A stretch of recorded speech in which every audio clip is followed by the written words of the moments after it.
Polícia Cidadã. Aqui, a sociedade tem mais voz. Vou chamar então agora o doutor Antônio Raiol, delegado federal, doutor Marcos Neves, delegado civil, e o acadêmico, membro da academia, o advogado criminal Luciano Saldanha Coelho, por favor.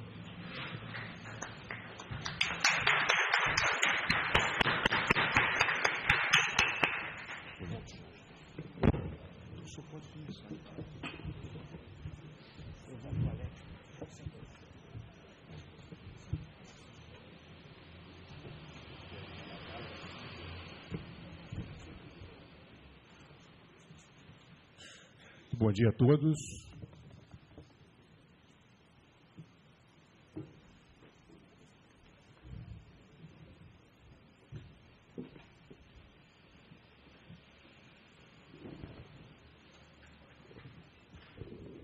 Eu tenho a grata satisfação de receber a incumbência de assumir os trabalhos dessa mesa de debates após essas três brilhantes exposições. E inicialmente eu quero agradecer o honroso convite do nosso anfitrião, o professor Moderno, que muito nos honra aos juízes federais e os magistrados federais estar aqui hoje para poder participar desse debate sobre segurança pública, desafios de uma sociedade em guerra. E como debatedor, acho que a proposta é fomentar, né, dentro das ideias que foram apresentadas, um debate daquilo que foi dito. Eu fui juiz criminal durante 10 anos na Justiça Federal e fui defensor público aqui no estado do Rio de Janeiro durante 4 anos. Participei de mais de 100 tribunais do júri e fui servidor do município do Rio de Janeiro, trabalhei com o prefeito César Maia, projeto Favela Bairro. Fui oficial da Marinha durante 5 anos e fui oficial do Corpo de Fuzileiros Navais e fui preparado para a guerra. E comecei a minha vida como topógrafo no Departamento de Estradas e Rodagens de São Paulo. Estou chegando a meio século de vida, acho que bem vivido.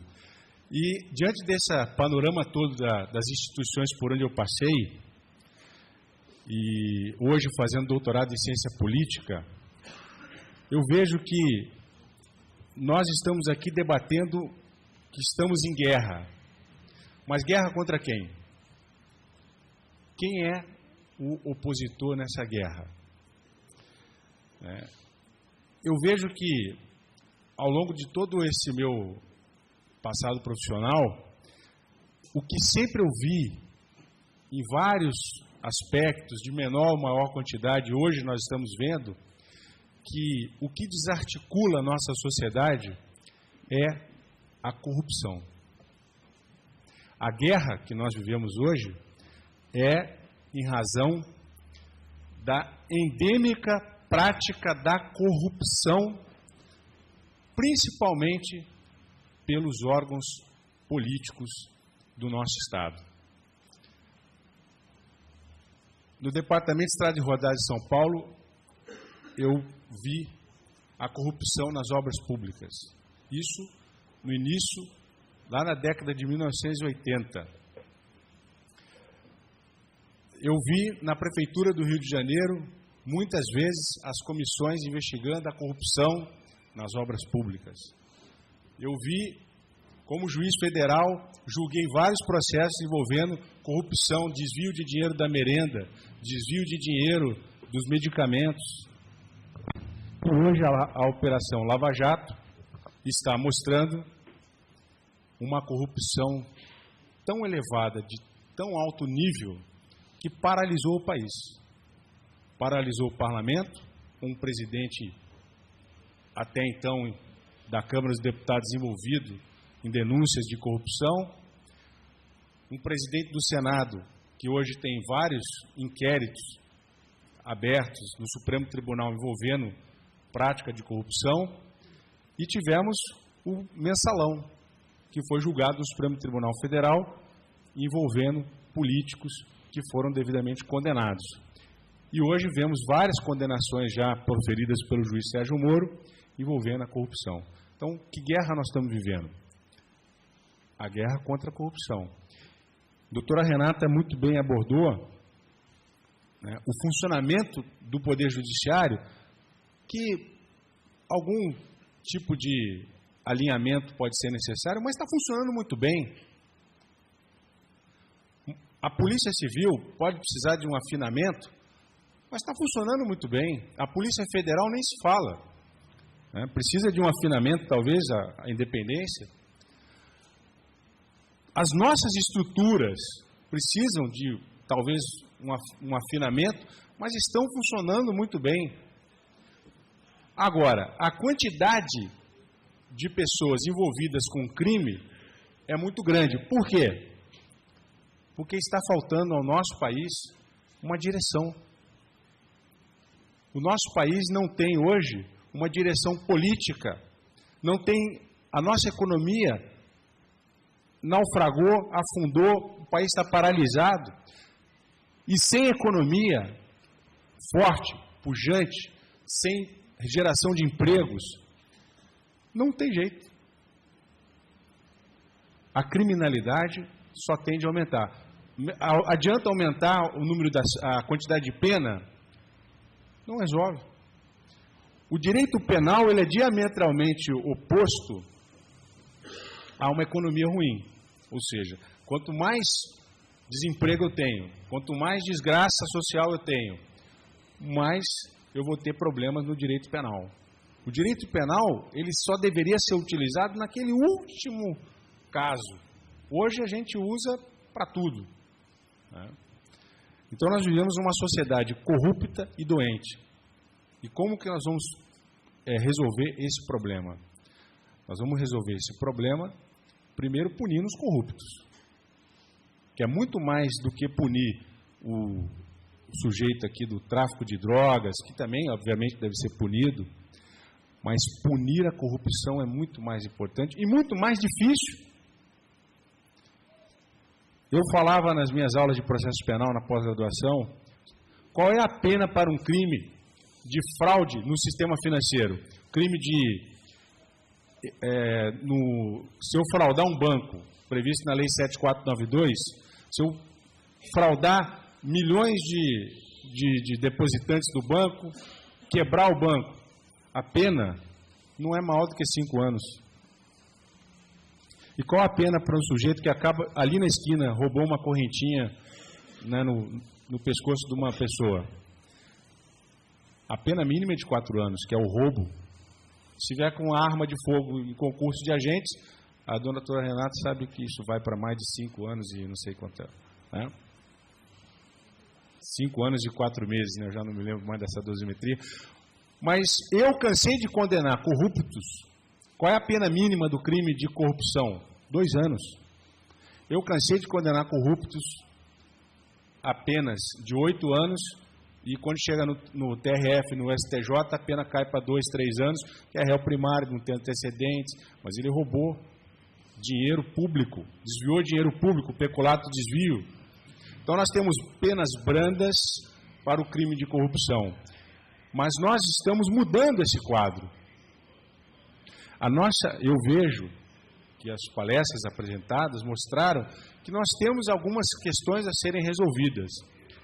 Mas a principal guerra é contra a corrupção. Nós temos hoje um sistema político que é voltado para uma eleição, muitas vezes suja, com caixa 2. Hoje, na pessoa jurídica, não pode mais doar. Aonde é que o político vai arrumar dinheiro para fazer campanha? Não tenho dúvida que vai haver muito caixa 2. Né? E essas empresas que estão dando dinheiro do caixa 2, porque não pode mais fazer a doação, pessoa jurídica, elas não podem mais fazer doação. Quando o político for eleito, elas vão cobrar a fatura. E da onde sai o dinheiro da corrupção? Das obras públicas. E a obra pública, hoje, é o principal canal de desvio do dinheiro público para a corrupção. Está aí o esquema da Petrobras. O dinheiro retirado das obras públicas.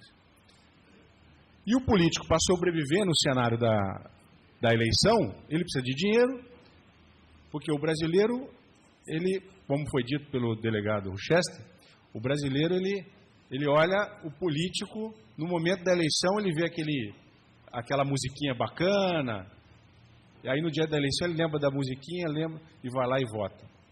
Quem aqui se lembra do deputado federal que votou? Quem se lembra do vereador que votou? Do deputado estadual? Talvez, se fizer uma pesquisa aqui, a gente vai ter uma surpresa. Que eu faço a pesquisa na sala de aula, de 50, 2, 3 levanta a mão. Aí eu pergunto, por que você votou no deputado fulano? Ah, não sei, porque eu acho que eu me identifico com ele. Mas você já leu o estatuto do partido político dele? Para saber o que defende lá o partido político? Você já viu que o partido político que você está falando defende o fim da propriedade privada? Ah, não sabia disso. Mas, pois é, o partido defende isso. Você apoia isso? Se você apoia, tudo bem. Você tem que ter a consciência de que você está apoiando isso. Então, a política, nós somos realmente despolitizados. Nós somos uma sociedade despolitizada. Nós não sabemos votar. Né? Estou falando isso generalizadamente. Tem, evidente, pessoas que votam conscientemente, mas nós temos uma eleição onde 20% das pessoas não votam. Na última eleição para governador, 4 milhões de pessoas não votaram. Nós tivemos uma eleição em que, para a presidência da República, nós tivemos uma eleição polarizada, mas 20% dos brasileiros não votaram para presidente da República. E o resultado disso é que nós temos uma política corrupta. O Brasil é um dos países mais corruptos do mundo, sem transparência. E essa efervescência acaba desaguando na ausência de políticas públicas para a sociedade. Política de inclusão social. Quem aqui vai colocar o filho numa escola pública? Quem aqui vai ser atendido no SUS? Então há uma segregação, e essa sociedade segregada se sente completamente desamparada.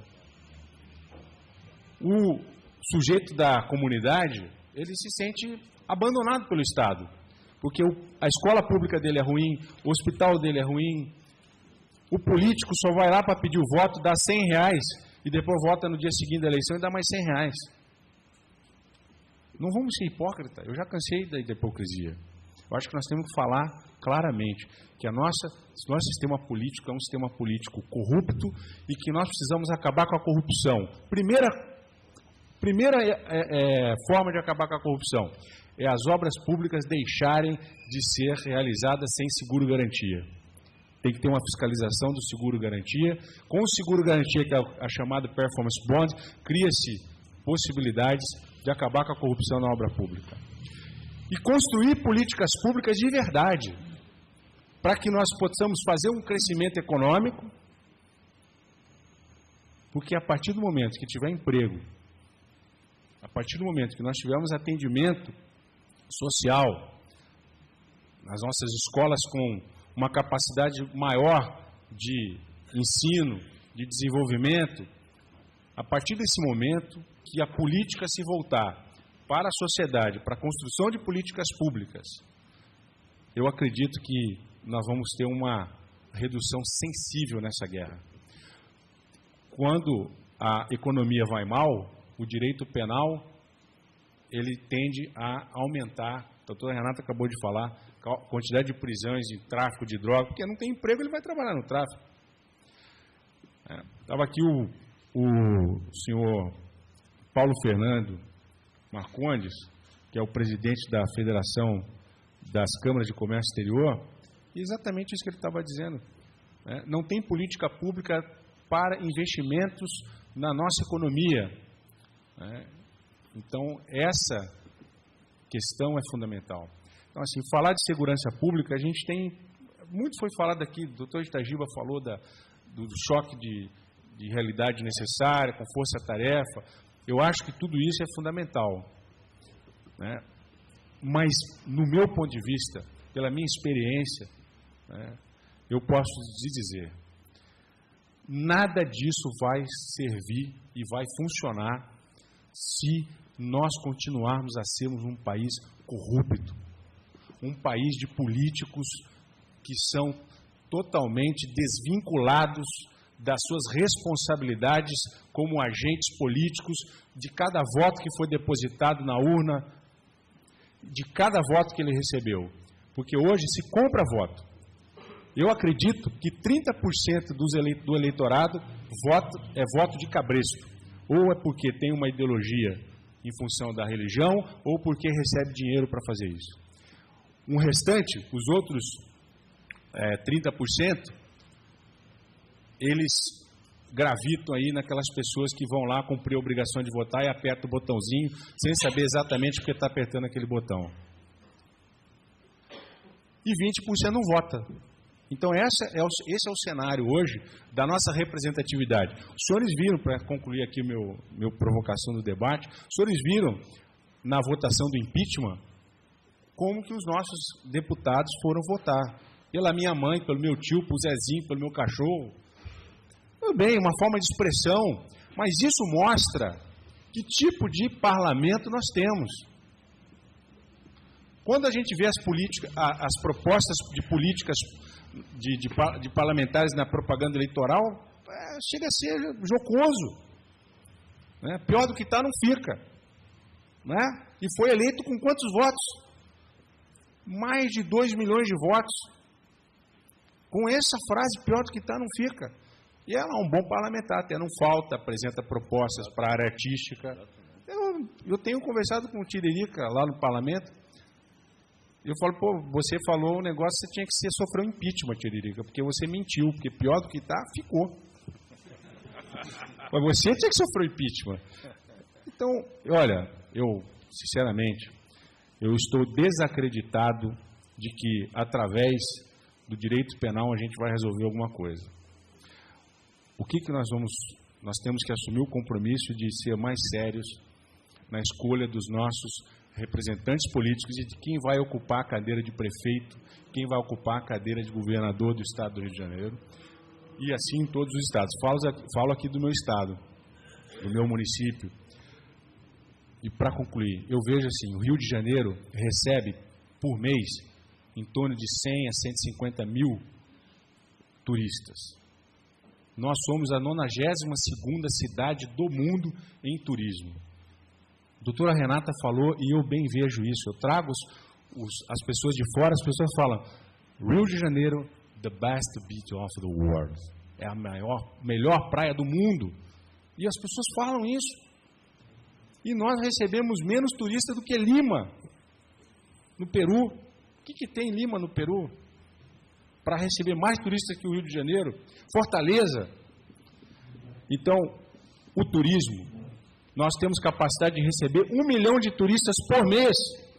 1 milhão de turistas por mês. Chegar a 12 milhões de turistas por ano. Uma receita de ISS, geração de empregos. Aí nós vamos tirar da comunidade as pessoas para trabalhar nos hotéis, para criar os empreendimentos. Nós não temos aqui nem aquele ônibus, o Hip Hop lá, que tem tanto Nova York, Washington, tem o sistema. Nós não temos isso, nós não temos investimento no turismo. Um país como o nosso, uma cidade como a nossa, não ter turismo para poder gerar emprego. E não tenham dúvida disso, eu já estou careca de saber. Não há como resolver o problema da segurança pública se nós não combatermos a corrupção que leva à ausência de políticas públicas, porque o corrupto não tem compromisso com nada, só com quem deu o dinheiro e botou no bolso dele. Exatamente. Se nós caminharmos pelo fim da corrupção na política, com o fim das obras públicas, sem seguro-garantia, está na lei de licitações, na 8666, lá a possibilidade de seguro-garantia. Mas quantas obras públicas são feitas com seguro-garantia? Quase nenhuma. Porque senão não tem como roubar. E aí o político não tem compromisso com obras, com a política pública. Né? não tem compromisso com criar, né, escolas em tempo integral, não tem políticas de formação profissional, incrementar a economia, conversar com um empresariado decente, aquele que não doou para a campanha porque não vai receber da obra pública, esse daí ninguém quer conversar com ele. A rede hoteleira está aí, largada, né? Por quê? Não tem como doar, não faz obra pública. Então nós precisamos caminhar nesse sentido. E aí eu acho que se a gente expurgar, não totalmente, que nós não vamos acabar com a corrupção, porque isso existe em todos os países, inclusive nos mais desenvolvidos. Mas com certeza, essa guerra, ela vai diminuir, porque eu estou tocando aqui numa ferida dolorosa. Eu sei que muitos, de hoje em diante, não vão nem falar mais comigo. Quando eu for procurá-los lá no parlamento, eles não vão nem querer me atender, porque eu estou falando muito duro. É a primeira vez que eu falo tão duro assim, contra a corrupção e contra os principais responsáveis pela corrupção, que são os políticos. São os nossos deputados, os nossos senadores, que têm a responsabilidade de exigir que a nossa legislação seja alterada e que acabe com a corrupção nas licitações e acabe com a corrupção no processo eleitoral. E que você possa se candidatar a um cargo político para cumprir um mandato de 4 anos como deputado ou de 8 e depois voltar para a sua vida e deixar que outros façam aquele papel, porque você já contribuiu. O momento do exercício do mandato tem que ser um momento especial na vida de uma pessoa, e não uma carreira. O sujeito chega lá garotinho, não estou falando do ex-governador, mas o sujeito chega lá novinho e sai de lá velho, com mais de 50 anos de política, sem ter uma profissão. Se ele deixar a política, ele morre de fome, porque ele não tem profissão. Então, nas próximas eleições, se você quer reduzir essa guerra, se você quer ter paz, se você quer melhorar o seu país, na hora que você for depositar o seu voto, não jogue ele no lixo, na latrina, porque senão você vai viver no lixo e vai viver na latrina. Então, desculpa pela ênfase, desculpa pela energia da expressão, mas não há outra saída, meus amigos. Não acreditem que juiz, delegado, promotor, polícia militar vai resolver o problema. Isso é só uma cortina de fumaça. Nós somos vítimas de uma sociedade doentia por uma corrupção endêmica, falta de vergonha, de respeito, de dignidade, e isso nós podemos curar. É só no dia da eleição, quando você apertar aquele botãozinho, você saber que se você apertou aquele botão de qualquer jeito, você vai viver nos próximos 4 anos de qualquer jeito. E aí não adianta reclamar.